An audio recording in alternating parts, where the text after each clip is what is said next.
বর্ষার পানি চলে যাওয়ায় কিশোরগঞ্জের হাওরে ভেসে উঠেছে আবাদি জমি। এরই মধ্যে বীজতলার কাজ শেষ করেছেন কৃষকরা। তবে পুরো দমে বোরো আবাদ শুরু হতে না হতেই দেখা দিয়েছে সার ও কীটনাশক সংকট।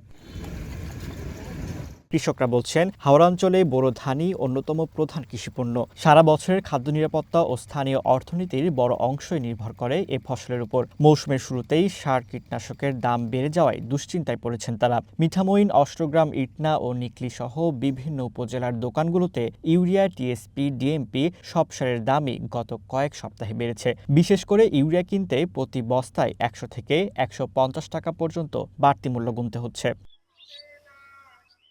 দাম বেড়েছে কীটনাশক ও স্প্রে তেলেরও। মাঠে জমি প্রস্তুতির সময় হলেও প্রয়োজনীয় উপকরণ না পাওয়ায় আবাদ শুরু করতে ভোগান্তি পোহাচ্ছেন কৃষকরা। কারশিট দেখা যাইতেছে, কিন্তু আমরা বুড়োর মৌসুম আইব ওই সময় আমরা সার হয় না হয় অবিশ্বাস। সারের দামটা কিছু বেশি অনেক।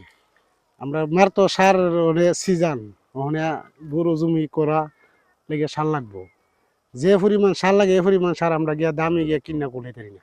ওখানে সার পাইতে পারি না, আবার সিজন মধ্যে দেখা যায় সার পাই না, তাহলে আমরা জমিনগুলো মারি যা সার শর্ট মানে আর কারশিট দিতেছে।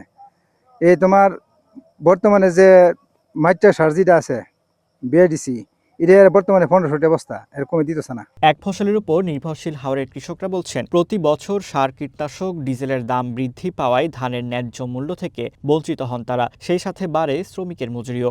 আর জমির ফসল ফলাইতে যাইয়া মনে করেন যে আমরা যে জমির বীজে করছে বড়ছে যায় ধানের দরে যাই আমরা গৃহস্থী মনে করেন যে কেমন একটা খুশে না। লাগা নিল ৩,০০০ টাকা নেই, দাওয়া হইলো ৪,০০০ টাকা নেই, এভাবে গৃহস্থী করা আমাদের পোষে না। এই নিয়ে কৃষি বিভাগের কর্মকর্তা বলছেন, সারের সংকট নেই, বরং পুরোদমে বোরো আবাদ শুরু না হওয়ায় ডিলারদের সার বিক্রিতে কিছুটা স্থিতিশীলতা বজায় রাখতে বলা হয়েছে। কিশোরগঞ্জ জেলায় সারের কোনো সংকট নেই, পর্যাপ্ত সারের মজুত রয়েছে। বোরো আবাদ যেহেতু এখনো শুরু হয়নি, তাই আমরা সার বিক্রি একদম নির্বিঘ্ন করে দেইনি। আমরা কিছুটা নিয়ন্ত্রণ আরোপ করেছি সার বিক্রির ক্ষেত্রে। বোরো আবাদ শুরু হওয়ার সাথে সাথে আমরা পর্যাপ্ত সার বিক্রির ব্যবস্থা শুরু করে দেব।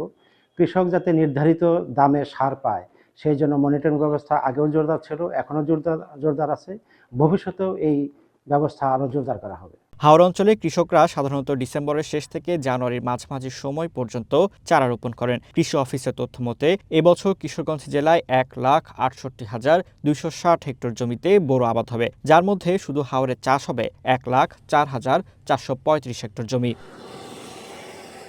ফারদিন নীরব, ওয়ান ন্যাশনাল ডেস্ক।